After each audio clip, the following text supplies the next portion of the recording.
This is Aman sir from the Eureka Institute. Today I am here to teach you the past perfect continuous tense.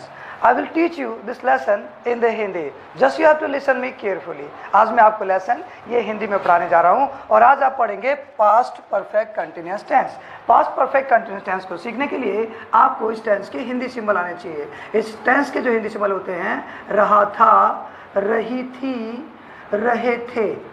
इस tense के Hindi symbol होते हैं रहा था, रही थी, रहे थे प्लस में समय। तो जिस वाक्य के अंत में रहा था, रही थी, रहे थे और प्लस में समय आ जाए, हम उसमें जब मैं ऐसा पूछूंगा तो आप लोग कहेंगे had been plus first form of the verb plus ING plus since और फॉर का प्रयोग करते हैं। ये आपने जवाब देना है। तो देखा आपने कि had been plus first form of the verb plus ING plus since या फॉर का प्रयोग करते हैं। और इस टेंस को सेंटेंस बनाने के लिए हमें कुछ सब्जेक्ट्स की नॉलेज होनी चाहिए। तो मैंने यहाँ लिखा है प्रोनाउंस। प्रोनाउंस होते हैं सर्वनाम। तो आप लोग जो है मेरे साथ साथ विद बॉडी लैंग्वेज बोलेंगे I, you, they, we, he, she. इस टेंस में सेंटेंस बनाने के लिए इन सभी प्रोनाउंस के साथ में इस टेंस में आने वाले हैड बीन या हेल्पिंग वर्ब को हम इसके साथ में लगाकर बोलेंगे। तो आप लोग मेरे साथ बोलेंगे आई के साथ हैड बीन, यू के साथ हैड बीन, दे के साथ हैड बीन, वी के साथ हैड बीन, ही के साथ हैड बीन, शी के साथ हैड बीन। तो देखिए यही हम यहाँ पर लिख देंगे आई के साथ हैड बीन। इन सब के साथ में हम हैड बीन का यूज़ करेंगे। इस टेंस में सेंटेंसेस बनाने के लिए हमें जो है सिंस और फॉर का यूज़ आना चाहिए। कॉमनली बताया जाता है कि सिंस का प्रयोग हम वहाँ करते हैं जहाँ पर समय निश्चित होता है। लेकिन कहाँ पर समय निश्चित हो सकता है इसकी टेबल की ओर हमें जाना होगा। अगर आपको ये टेबल समझ में आ जाए तो आप कभी भी सिंस और फॉर को सेलेक्ट करने में गलती नहीं करते हैं। तो हम सीखेंगे use of since. Use of since में हमें सबसे पहले पता होना चाहिए सिंस की हिंदी। सिंस की हिंदी होती है से, और से का काम होता है कंटिन्यूटी दिखाना। क्या काम होता है? इसमें 5 पार्ट्स होते हैं। फर्स्ट पॉइंट होता है हमारा वॉच। वॉच का मतलब होता है, यहाँ पर वॉच मतलब होता है घड़ी, लेकिन यहाँ पर वॉच का मतलब है बजे।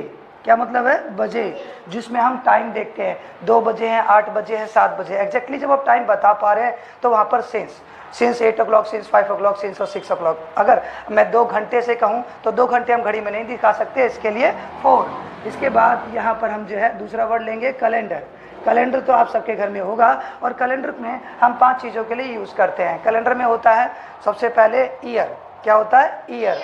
और name of the month, name of the day, date, list of holiday and festivals. ये 5 चीज़ें होती है। ये जहाँ पर आ जाए वहाँ पर हम लगाते हैं सिंस, अदरवाइज 4। इसके बाद हमारे पास सी पॉइंट है। सी है हमारा पीरियड्स ऑफ द डे। क्या लिखा मैंने? पीरियड्स ऑफ द डे, दिन के पहर। तो दिन के हमारे पास कितने पहर होते हैं? 6 पहर्स होते हैं। कितने पहर होते हैं? 6। कौन कौन से होते हैं? Morning, noon, afternoon, evening, night, midnight. इन सब के साथ में हम सिंस लगाकर बोलते हैं। Since morning, since noon, since afternoon, since evening, since night और सिंस मिडनाइट। जब हिंदी के वाक्य में आपके शब्द आएंगे तो आप इनको सिंस के साथ में यूज़ करेंगे। इसके बाद हमारे पास डी पॉइंट होता है। इसमें 3 वर्ड्स होते हैं हमारे पास, yesterday, yesterday, childhood and birth. हमारे पास ये डी में 3 वर्ड्स होते हैं। यस्टरडे होता है बीता हुआ कल, कल से शब्द आएगा तो आप लगाएंगे सिंस यस्टरडे। और चाइल्डहुड होता है बचपन, बचपन से शब्द आएगा तो आप बोलेंगे सिंस चाइल्डहुड। और जन्म से शब्द आएगा तो आप कहेंगे सिंस बर्थ। ये था डी। इसके बाद इसका जो लास्ट पॉइंट है वो ई। इसमें हमें 5 पॉइंट्स याद रखने होते हैं और कभी भी हम सिंस और 4 के सिलेक्शन में गलती नहीं करते। हमें एक्चुअल में सिंस का यूज़ अगर समझ में आ जाए तो हम जो है सिंस का सिलेक्शन सीख जाते हैं। जहाँ सिंस नहीं आता वहाँ पर फिर हम 4 लगाएंगे। इस टेंस को सीखने के लिए हमें सिंस और 4 की नॉलेज अच्छे से होनी चाहिए, इसीलिए ये बात मैं आपको पहले से एक्सप्लेन कर रहा हूँ। तो यहाँ पर जो हमारे पास ई पॉइंट है इसमें हमारे पास 4 वर्ड होते हैं। देन, व्हेन, दैट और बिगिनिंग। देन, व्हेन, दैट और बिगिनिंग। देन का यूज हम करते हैं तब से बोलने के लिए। जब तब से बोलेंगे तो हम कहेंगे सिंस देन। व्हेन का यूज तब करते हैं जब कब से बोला होता है तो हम बोलते हैं सिंस व्हेन। और अगर हम बोलते हैं दैट, तो दैट होता है उस, तो हम कहेंगे उस दिन से, तो कहेंगे सिंस दैट डे। उस महीने से, तो सिंस दैट मंथ। उस साल से, सिंस दैट ईयर। देखिए इसमें बोलने में टाइम का पता नहीं चल रहा है, लेकिन आप जिससे ये बात कह रहे हो उसके सामने वो बात हुई है, तो उसको जब आप ऐसा कहोगे तो उसको वो टाइम पीरियड समझ में आ जाता है, इसीलिए इसके साथ में सिंस का यूज किया जाता है। और यहाँ लिखा मैंने बिगिनिंग। बिगिनिंग क्या होता है? शुरू। शुरू से कहेंगे तो क्या हो जाएगा? Since beginning. ये थी यूज ऑफ सिंस की टेबल। इसके बाद अब हम इस चैप्टर को सीख सकते हैं। तो should I start the lesson guys? Very good. Now for example sentence number 1 आप बोर्ड पर देखेंगे। मैं लिखा मैं बचपन से दिल्ली में रह रहा था।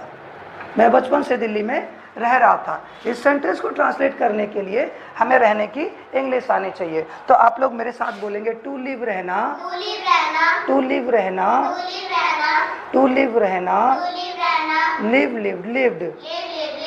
First form live, second form live, third form live.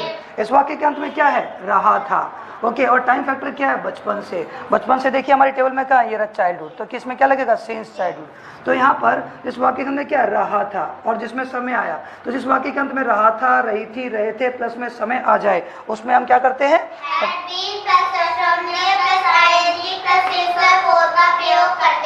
Very good. ठीक इसी तरह से आप लोग भी बोलेंगे। ओके तो मैं की इंग्लिश क्या लिखेंगे? आई। आई के साथ हम क्या लगाएंगे? Had been. हमने आई लिखा सब्जेक्ट, उसके बाद रूल पर आएंगे, जो जो रूल कहेगा हम वो करेंगे। हैड बीन लिखा, हैड बीन के बाद क्या है? First form of the verb. First form of the verb हमारे पास रहने की यहाँ पर क्या है? लिव।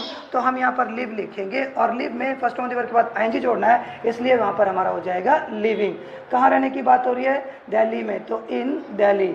जैसा कि मैंने यहाँ लिव के बाद यहाँ पे इन लिखा हुआ आप देख रहे हैं, तो मैंने लिखा इन दिल्ली। बचपन से रहने की बात हो रही है तो इसलिए हम इसके आगे लिख देंगे सिंस चाइल्डहुड, सिंस चाइल्डहुड। तो देखिए वाक्य क्या बन गया हमारा? I had been living in Delhi since childhood. हाँ, I had been living in Delhi since childhood. मैं बचपन से दिल्ली में रह रहा था। अब सेंटेंस नंबर 2 देखिए मैं क्या लिख रहा हूँ। मैं बचपन से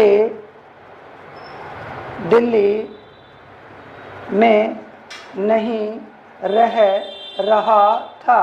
अब ये सेंटेंस हमारा कैसा हो गया? नेगेटिव। कैसा हो गया? Negative.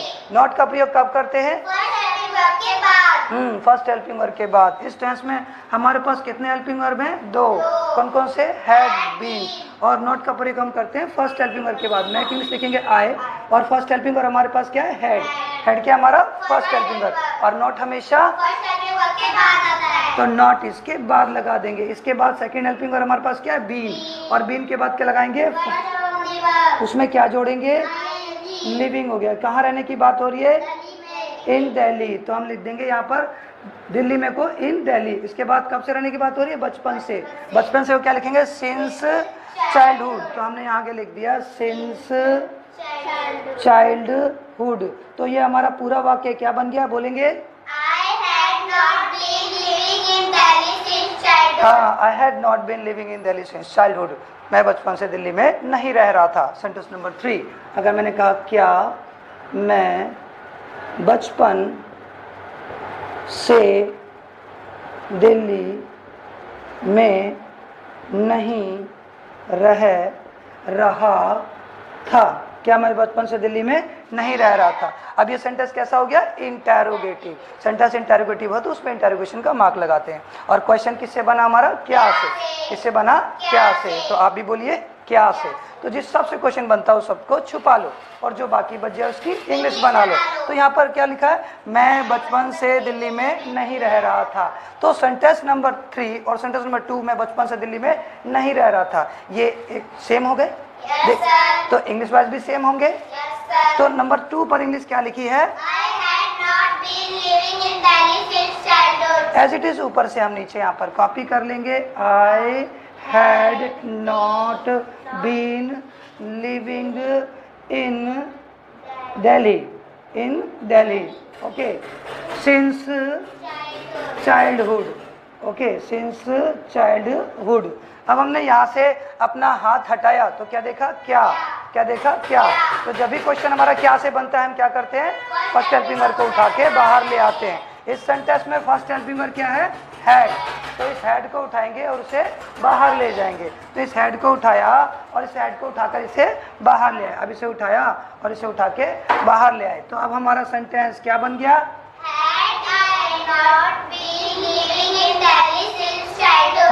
Had I not been living in Delhi since childhood, जिसका मतलब होता है क्या, मैं बचपन से दिल्ली में नहीं रह रहा था। और ये सेंटेंस कैसा हो गया, इंटरोगेटिव। तो इंटरोगेटिव मार्क लगा देंगे। ओके, सेंटेंस नंबर 4, मैंने कहा मैं बचपन से दिल्ली में नहीं रह रहा था। मैं बचपन से दिल्ली में नहीं रह रहा था। अब ये भी सेंटेंस कैसा हो गया, इंटरोगेटिव। तो यहाँ पर भी इंटरोगेशन का मार्क लगा दिया। क्वेश्चन हमारा जो है, मैंने कहा मैं बचपन से दिल्ली में नहीं रहता, लेकिन इसके बजाय हम सेंटेंस को बनाएंगे इंटरोगेटिव, नेगेटिव। तो इसलिए हम लिखेंगे मैं बचपन से दिल्ली में क्यों नहीं रह रहा था। तो इंटरोगेटिव सेंटेंस मार्क लगा दिया। तो अब क्वेश्चन हमारा किससे बना, क्यों से। हम क्यों से बोलते हैं, क्यों से। तो क्यों पेपर लैंग्वेज कैसे करते हैं, ऐसे क्यों। तो जब भी कभी क्वेश्चन जिस सबसे बनता है उस सबको छुपा लो और जो बाकी बच जाए उसकी इंग्लिश बना लो। तो मैं बचपन से दिल्ली में नहीं रह रहा था, सेंटेंस नंबर 4, और मैं बचपन से दिल्ली में नहीं रह रहा था, सेंटेंस नंबर 2, दोनों एक बार फिर से सेम हो गए। Yes, sir. तो इंग्लिश वाइज भी सेम होंगे। Yes, sir. तो नंबर 2 पर इंग्लिश क्या लिखी है, I had not been living in Delhi since childhood. एक बार हम ऊपर से नीचे फिर से कॉपी कर लेंगे। I had not been living in Delhi Since childhood. Since childhood. जैसा लिखा है एज इट इज हमने वहां से नीचे यहाँ पर कॉपी कर लिया।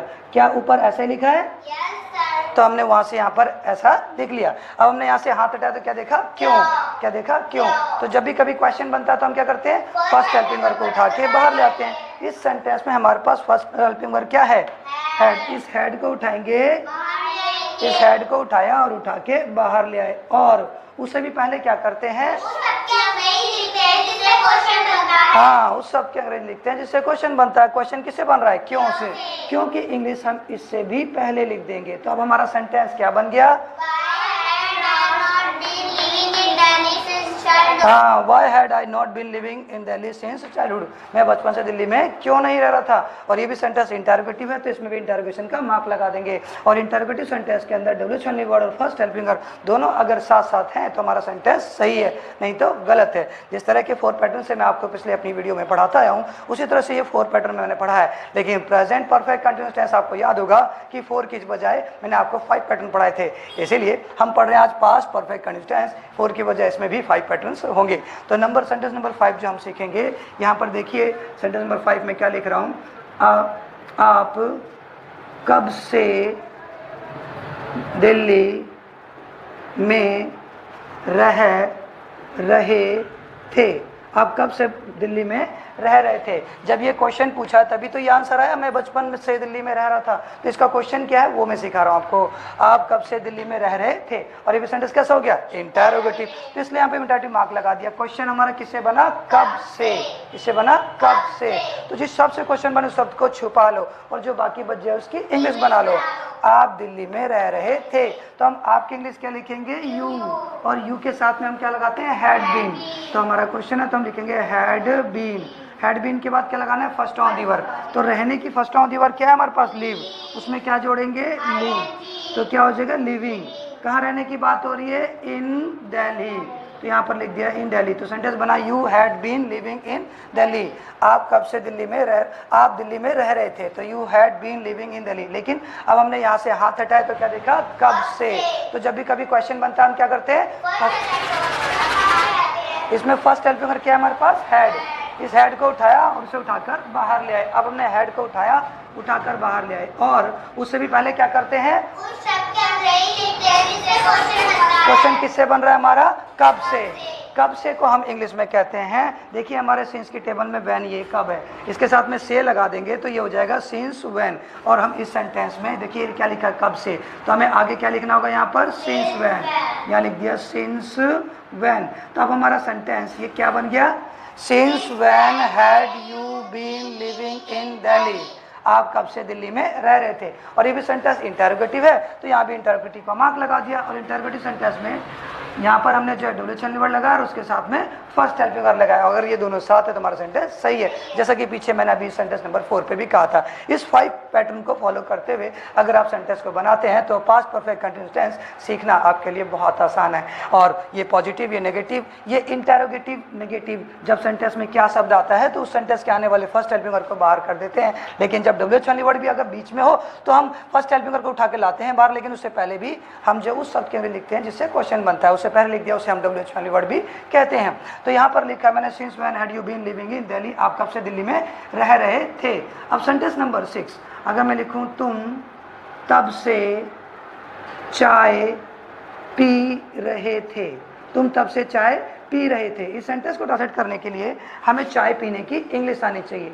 तो आप लोग मेरे साथ बोलिए, टू टेक टी चाय पीना, टू टेक टी चाय पीना, take took taken, take took taken. First form क्या है? टेक। सेकंड फॉर्म क्या है? थर्ड फॉर्म क्या है? टेकन। हम किसका प्रयोग करेंगे?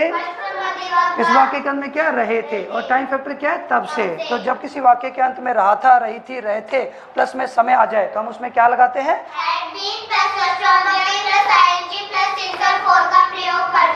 तुम की इंग्लिश क्या लिखेंगे? यू। और यू लिखने के बाद हम यहाँ पर सब्जेक्ट पर आ जाएंगे। यहाँ सेंटेंस के रूल पर रूल कह रहा है हमें हैड बीन लगाओ। जो जो रूल कहे आप वो करते जाओ। हैड बीन के बाद उन्होंने कहा फर्स्ट ऑन दी वर्ब लगाओ, तो चाय पीने की फर्स्ट ऑन दी वर्ब यहाँ पर क्या लिखा था? टेक। उसके बाद फर्स्ट ऑन में आईएनजी जोड़ना है, तो ये क्या हो जाएगा? क्या पीने की बात हो रही है? चाय, तो उसको क्या लिखेंगे? टी। कब से पीने की बात हो रही है? तब से। हमारे इस टेबल में तब से है, ये देखिए, ये रहा देन। देन होता है तब, उसमें क्या लगा देंगे? से। तो हो जाएगा सिंस देन। तो हम यहाँ पर लिख देंगे सिंस देन। जो हमारी टेबल में आ जाए उसके साथ हम सिंस का यूज करते हैं, जो हमारे टेबल में नहीं आए हम उसके साथ फॉर का प्रयोग करते हैं। मैं अगले एग्जांपल में आपको समझाऊंगा। तो देखिए सेंटेंस क्या बना? You had been taking tea since then. तुम तब से चाय पी रहे थे। इसी तरह से ये 5 पैटर्न फॉलो कर कर आपने सेंटेंसेस बना देना है। सेंटेंस नंबर 8 में आपने इसी वाक्य में नहीं डाल देना है। सेंटेंस नंबर 8 में आप कहेंगे, आप 7 में नहीं, और 8 में कहेंगे आप शुरू में क्या लगाएंगे और सेंटेंस के बीच में नहीं। तो सेंटेंस हो जाएगा, क्या तुम तब से चाय नहीं पी रहे थे। और सेंटेंस नंबर 9 हो जाएगा आपका, इसमें आप लगाएंगे क्यों नहीं। सेंटेंस के बीच में लगा देना आप लोग क्यों नहीं, तो हो जाएगा आप तब से चाय क्यों नहीं पी रहे थे। और इसके बाद सेंटेंस नंबर 10, इसमें जो है आपने वर्ड चेंज करना है, टाइम फैक्टर छोड़कर तब से के बजाय आप कहेंगे कब से। तो सेंटेंस हो जाएगा, तुम कब से चाय पी रहे थे। 1 2 3 4 5 पैटर्न हम इस टेंस में बनाते हैं। सेंटेंस नंबर 11, एक और न्यू एग्जाम्पल आपको समझाने के लिए कि आपको जो है, मैंने इसमें भी सिंस का यूज़ किया, इसमें भी सिंस का यूज़ किया। एक नया एग्जाम्पल के थ्रू मैं आपको 4 का एग्जाम्पल देता हूँ। आप देखिए 4 का हम यूज़ किस तरह से करेंगे। मैं लिखा, वे उस दिन से तुम्हारा या तुम्हारी प्रतीक्षा कर रहे थे। हम प्रतीक्षा को इंतजार करना भी कह सकते हैं। तो प्रतीक्षा को हम क्या कहेंगे? आप लोग मेरे साथ बोलेंगे, टू वेट, इंतजार करना, टू वेट इंतजार करना, टू वेट इंतजार करना, wait waited waited, wait waited waited. तो इंतजार को हम प्रतीक्षा करना भी कह देते हैं। तो दोनों का मीनिंग ही एक है। तो यहाँ पर लिखा, वे उस दिन से तुम्हारी प्रतीक्षा कर रहे थे। वाक्य करने क्या? रहे थे। टाइम फैक्टर क्या? उस दिन से। क्या उस दिन से इस टेबल में हमारे पास है? हाँ, यहाँ पर है, उस दिन से। तो ये क्या हो जाएगा? Since that day. लेकिन अगर मैं इसकी बजाय उस दिन से को हटाकर अगर मैं आपको दे दूं 2 दिन से, मैं कह दूं वे 2 दिन से, मैं लिखा वे 2 दिन से, और उससे पहले क्या कहा था? उस दिन से। तो उस दिन से में तो आप सिंस दैट डे तो लगा लेंगे, तो टेबल में आ गया। लेकिन हम जो टेबल में ना आए ऐसा कोई वर्ड अगर लेंगे तो उसमें फॉर का यूज होता है। जैसा कि मैंने यहाँ लिया, वे 2 दिन से तुम्हारी प्रतीक्षा कर रहे थे। तो इस टेबल में 2 दिन से तो है ही नहीं, इसीलिए सिंस की टेबल में नहीं है तो हम क्या लगाएंगे? फॉर। तो यहाँ पर वे की इंग्लिश क्या लिखेंगे? दे। और दे के साथ में हम क्या लगा देंगे? Had been. उसके बाद फर्स्ट ऑन दी वर्ब में आईएनजी, तो दे के साथ लिखेंगे हैड बीन। और उसके बाद क्या है first form of the verb, first form of the verb क्या है हमारे पास वेट, उसमें क्या जोड़ देंगे ing, तो क्या हो जाएगा वेटिंग। ओके, फॉर तुम्हारा, तो क्या होगा यहाँ पर यू, ये वाला, ये कौन सा जो वेट के साथ फोर आया है, लेकिन इस सेंटेंस में जो इस रूल में जो आया हुआ फोर है वो टाइम के लिए 2 दिन से, तो इसके लिए भी हम क्या लगाएंगे 4 और हो जाएगा 2 days। तो सेंटेंस क्या बन गया हमारा, हाँ, they had been waiting for you for 2 days। आपको लग रहा होगा कि सर ने 2 बार 4 क्यों लगा दिया। अगर सेंटेंस में कंटेक्स्ट में अगर 2 बार 4 का कंटेक्स्ट है तो आपने दोनों बार 4 को लगाना होगा, अगर तीसरी बार भी जरूरत पड़ती है तो आपको लगाना होगा। ऐसा बिल्कुल नहीं है कि जो चीज़ एक बार आ गई वो दोबारा नहीं आ सकती, यहाँ जरूरत है इसलिए हमने लगाया। वेटिंग के साथ हम जो है यहाँ पर 4 का यूज़ करते हैं क्योंकि तुम्हारी बोला था यहाँ पर, और इसके बाद यहाँ टाइम फैक्टर 2 दिन से बोला जो हमारी टेबल में नहीं था, जिसकी वजह से हमने यहाँ पर जो है 4 वर्ड का यूज़ किया। तो सेंटेंस बन गया they had been waiting for you for 2 days। तो देखा आपने जो टेबल में नहीं होता अगर वो वर्ड आ जाए तो उसके लिए हम 4 लगाकर उसकी इंग्लिश लगा देते हैं। तो सेंटेंस बन गया they had been waiting for you for 2 days, वे 2 दिन से तुम्हारी प्रतीक्षा कर रहे थे। ठीक इसी तरह से आप सेंटेंस नंबर 12 में आप नहीं लगा देंगे, 13 में आप क्या नहीं लगा देंगे, और 14 में आप लगा देंगे क्यों नहीं, क्या लगा देंगे आप क्यों नहीं। और सेंटेंस नंबर 15 में आप इसमें 2 दिन से को छोड़कर आप लगा देंगे कब से। कब से वाले वाक्य में हम शुरू में लगाते हैं सिंस व्हेन।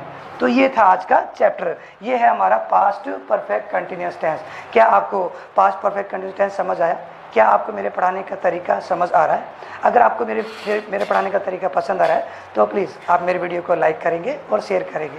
जिन लोगों ने मेरे वीडियो को मेरे चैनल को सब्सक्राइब नहीं किया तो प्लीज़ मेरे चैनल को सब्सक्राइब भी करेंगे। Thank you guys, bye bye.